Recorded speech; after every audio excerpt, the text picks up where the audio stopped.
What's up guys, Anthony Vincenzi here. I have the top announcements coming out from the Google Breakfast on July 24th, 2013. First off, the Google Play Store has grown immensely since its initiation about a year ago, I think, and 50 billion downloads, plus downloads, is growing faster than the Apple App Store, which is to expected because Android has a lot more devices. You would expect that it would be a double or triple the times the App Store download rate, but enough of that. 2.5 times increase in revenue and over 1 million apps in the stores. The Play Store is definitely a very good catalog for media for any user going into Android. Now, of course, what had been rumored to be announced at this event, the Nexus 7 2, or the new Nexus 7, Best Buy actually put it up on pre-order before the event, so people kind of knew that it was coming. But the new Nexus 7 is a lot better designed. One of my complaints from the current Nexus 7 was that it was kind of bulky, and I didn't like the bezel on the side. It was too big. I just didn't really like the design, but the new design is very appealing because it's super thin, it's more comfortable, it's slimmer in the hand, and it's got the same very nice display of the 7-inch tablet, but it's better because it's 1920 by 1200, what they call a true HD display. So this display just basically blows away any other 7-inch tablet and a lot of 10-inch or around that area tablets because it has such a nice 1080p display. I really can't function with under Retina level displays or what they're calling true HD displays. Just like the iPad mini, I couldn't buy it because of the pixels were just, you could see them, and it's not really that big of an issue.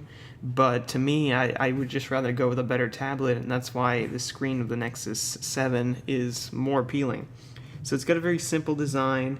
It's got the highest PPI of any tablet, and now we've got cameras. Before it only had a front camera, now it has a back camera of 5 megapixels, and it can shoot 1080p video. The tablet is running a 4-core, 1.5 gigahertz Snapdragon S4 Pro processor with 2 gigabytes of RAM.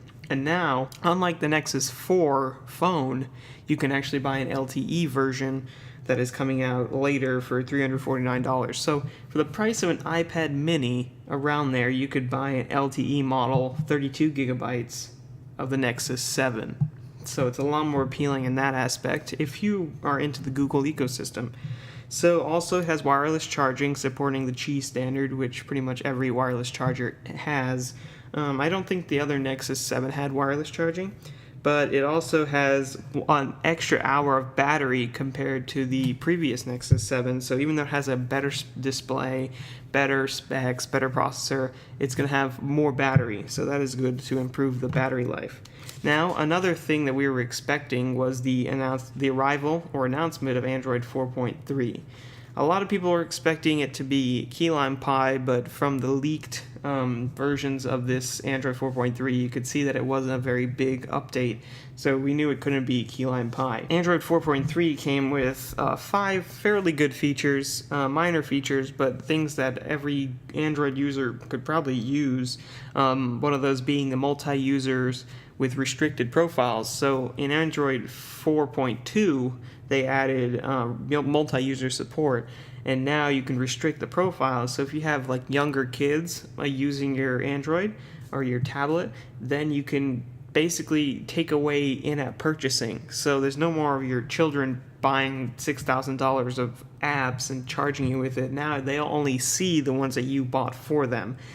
So this is really a great feature, and not innovation, but addition to Android, and something that should be added to every platform, because you can't really blame your kids if they see something and you're not patrolling them and watching what they're buying. So this is a good feature that allows kids to basically be kids, play around, but not waste your money.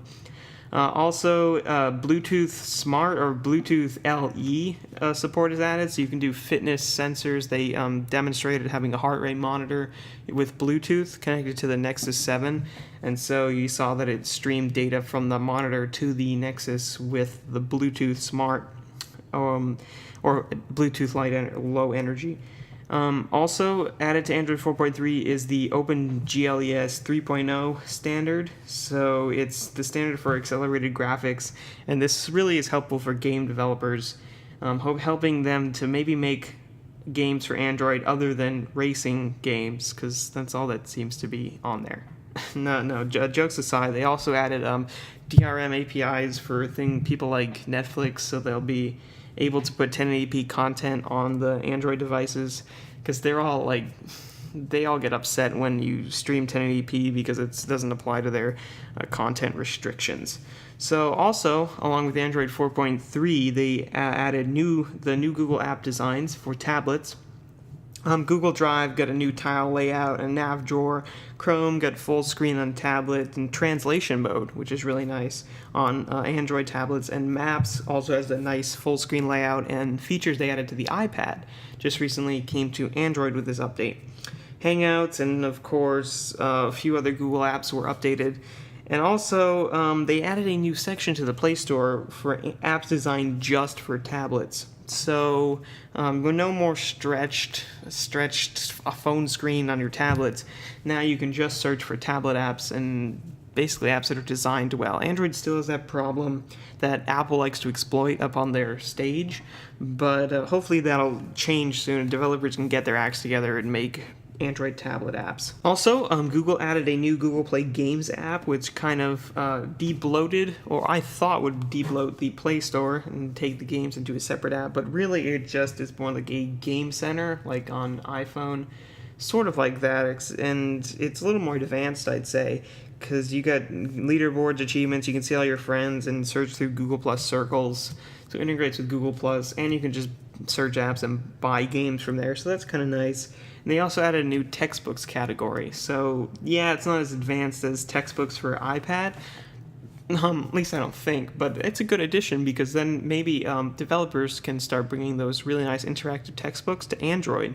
And so every student can enjoy these textbooks whatever device they have. So that is a great addition on Google's part. The second big announcement, along with the Nexus 7, was the Chromecast device.